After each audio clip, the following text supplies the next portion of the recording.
Olá, sejam bem-vindos para mais um vídeo aqui no canal Livros de Teologia. Meu nome é Suelen e é com muita alegria que hoje eu vou estar fazendo o review deste livro aqui. Mas antes, se você ainda não é inscrito no canal, já te peço se inscreva, ativa as notificações para vocês não perderem nenhum vídeo que eu vou estar trazendo aí durante a semana. Lembrando, tem vídeo novo todo sábado a partir do meio-dia. Se você não ativou as notificações, já te lembro, ativa as notificações para vocês não perderem vídeos. Às vezes também tem vídeos adicionais aí que eu adiciono no meio da semana, no começo da semana, vídeos extras aí para vocês, tá bom? Então, bora para as especificações do livro. E o nome do livro é Primeira Reis, da Glória ao Fracasso. O autor é o nosso querido e maravilhoso Hernandes Dias Lopes. A altura do livro é de 20,5 centímetros. A largura é de 13,5 centímetros. A espessura é de 1,5 centímetros. São 352 páginas. As folhas são brancas. O acabamento é de brochura. Editora Agnus, copyright 2025 e trago aí para o Brasil, na verdade o livro já é brasileiro, mas em nossas mãos ficou disponível em setembro de 2025. Deixa eu mostrar aqui para vocês como que é o livro, certo? Miolo. Olha só como vai ficar na sua estante, bem bonitinho. Aqui atrás, a gente já lê aqui. Deixa eu ler aqui para vocês, olha. O livro de Primeira Reis conduz o leitor por uma jornada intensa nos altos e baixos do povo de Israel, desde o crepúsculo do reinado de Davi até os dias sombrios da divisão do reino. Apresenta um panorama dramático da história de Israel, revelando como reis piedosos e ímpios alternaram-se no trono, moldando o destino da nação. De Salomão a Acabe, passando pelos mistérios proféticos de Elias, destaca os perigos da idolatria, os efeitos da liderança corrupta e o chamado constante de Deus ao arrependimento e à obediência à sua aliança. Traça assim um retrato vívido de uma nação em declínio espiritual, mas ainda alvo da fidelidade divina, pois em meio à decadência o Senhor levanta profetas como Elias, boca de Deus em tempos de apostasia, e renova a esperança messiânica no filho de Davi, que reinará eternamente. Pastores, líderes e cristãos em geral são assim chamados a discernir os tempos, restaurarem o altar da verdadeira adoração e viverem de forma santa sob a autoridade do Rei dos Reis. Uma leitura indispensável para quem deseja entender os caminhos de Deus na história e responder com fé e obediência em sua própria geração. Hernandes Dias Lopes, ele é marido de Aldemilta, pai de Tiago e Marina, e avô de Bento e de Chloe. É bacharel em teologia pelo Seminário Presbiteriano do Sul, em Campinas, e doutor em ministério pelo Reformed Theology Seminary Jackson, Mississippi, nos Estados Unidos. Compõe a equipe pastoral da Primeira Igreja Presbiteriana de Vitória, Espírito Santo, desde 1985. E é pastor colaborador da Igreja Batista Presbiteriana de Pinheiros, de São Paulo. É confeccionista, escritor com mais de 180 títulos publicados, diretor executivo da Missão Luz para o Caminho e membro da Academia Evangélica de Letras do Brasil. Certo? Não podia deixar, né, de ler um pouquinho sobre a vida acadêmica de nosso querido Hernandes Dias Lopes. Comprei então esse livro no dia 30 de outubro, gastei R$ 48,99 na livraria Ebenezer. Ficha catalográfica. Aqui está o sumário, tá? Dá uma pausa no vídeo aí e dá uma lida, certo? Olha só. E aí, prefácio. Este é um livro de histórias. Por mais de um século, reis antecederam ao trono e foram apelados do poder. Homens piedosos e homens perversos governaram. Quando os pios subiam ao poder, a nação prosperava. Quando os maus governavam, o povo gemia. Líderes nunca são neutros. São bênçãos ou maldição. Quando Deus fica irado contra um povo, permite que homens maus o governem. Quando Deus quer livrar um povo, envia-lhe líderes piedosos. E aí vai indo. Certo? A introdução, né? Os livros que temos pela frente de 1 Reis é um dos mais fascinantes da Bíblia, ainda que retrate o declínio de Israel. Sabedoria é aprender com os erros dos outros para não reincidirmos nas mesmas falhas. A história é nossa pedagoga ou nossa coveira, quer dizer, oxe. 3 personagens estão em relevo em 1 Reis, que é Davi, Salomão e Elias.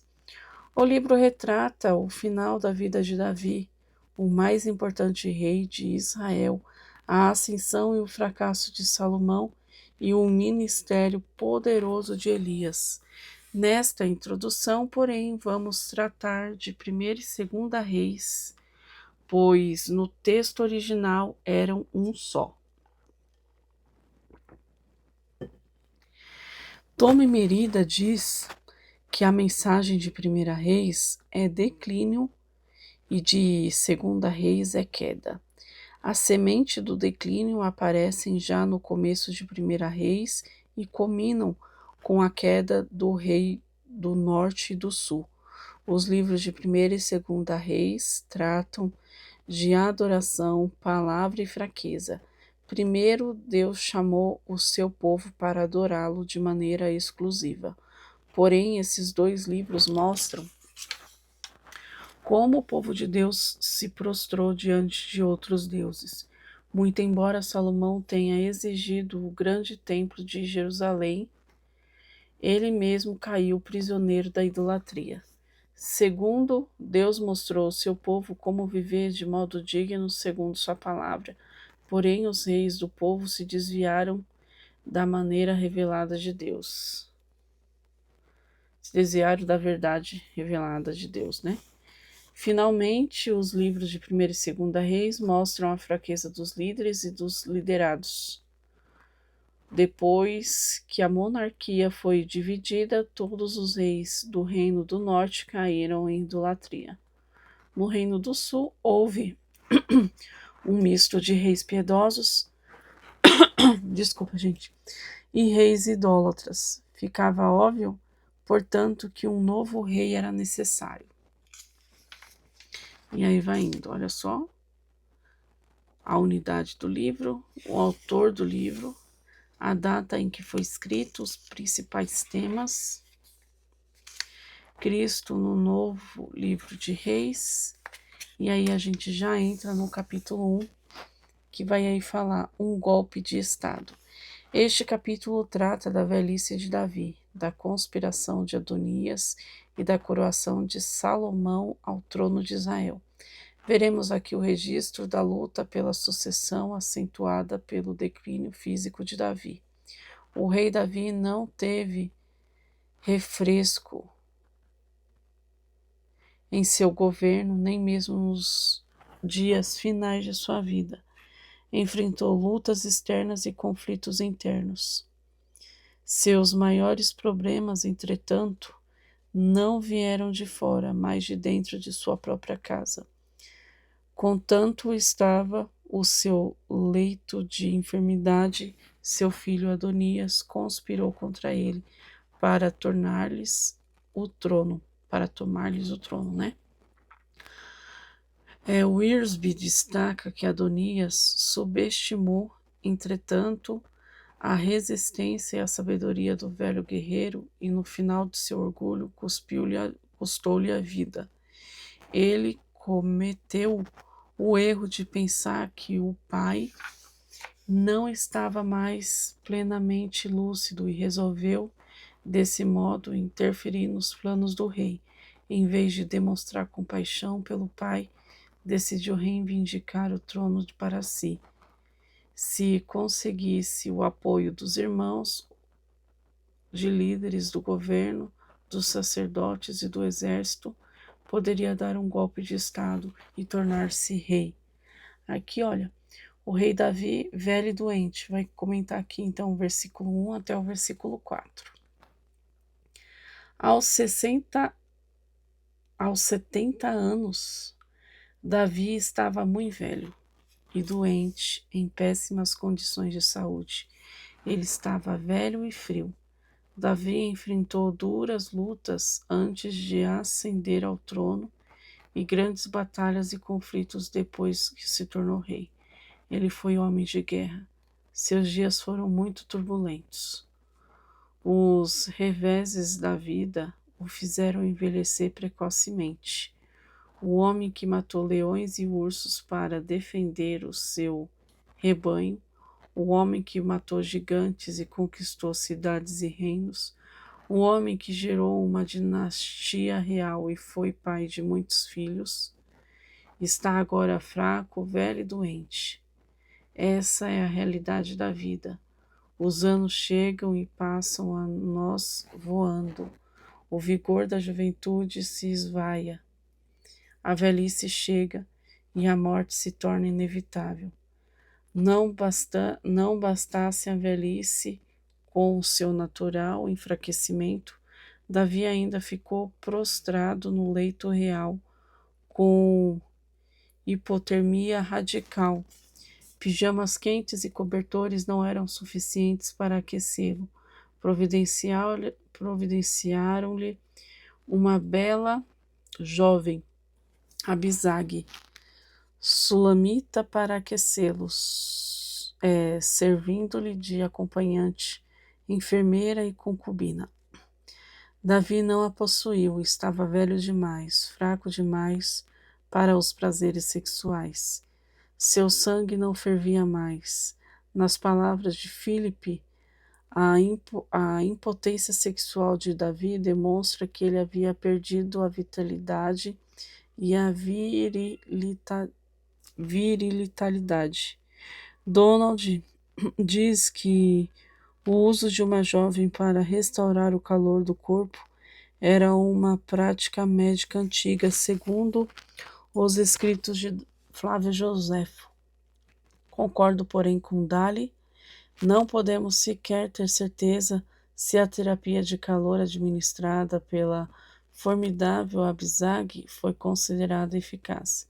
O fato de Davi, o melhor rei de Israel, estar fraco, doente e no portal da morte deixa claro que ele nunca seria rei supremo do povo de Deus. Essa realeza suprema só pode ser ocupada por Jesus, o filho de Davi, o rei que foi morto, mas ressuscitou e está vivo pelo século dos séculos, e tem as chaves da morte e do inferno.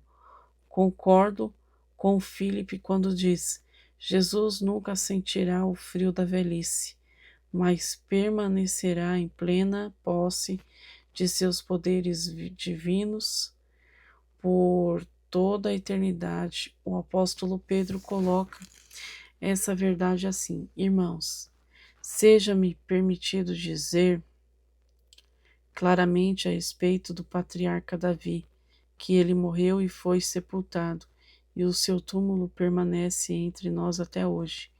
Sendo, pois, profeta, e sabendo que Deus lhe havia jurado que um de seus descendentes se assentaria no seu trono, prevendo isso, referiu-se à ressurreição de Cristo, que nem foi deixado na morte, nem no seu corpo experimentou corrupção. E esse Jesus, Deus ressuscitou, do que todos nós somos testemunhas, exaltada, pois, à destra de Deus. Tendo recebido do Pai a promessa do Espírito Santo, derramou isso que vedes e ouvis. Porque Davi não subiu aos céus, mas ele mesmo declara: disse o Senhor ao meu Senhor: senta-se à minha direita até que eu ponha os teus inimigos por estrado dos teus pés. Esteja absolutamente certa, pois toda a casa de Israel, de que a este Jesus que vos crucificaste, Deus o fez Senhor e Cristo. John Golding Bale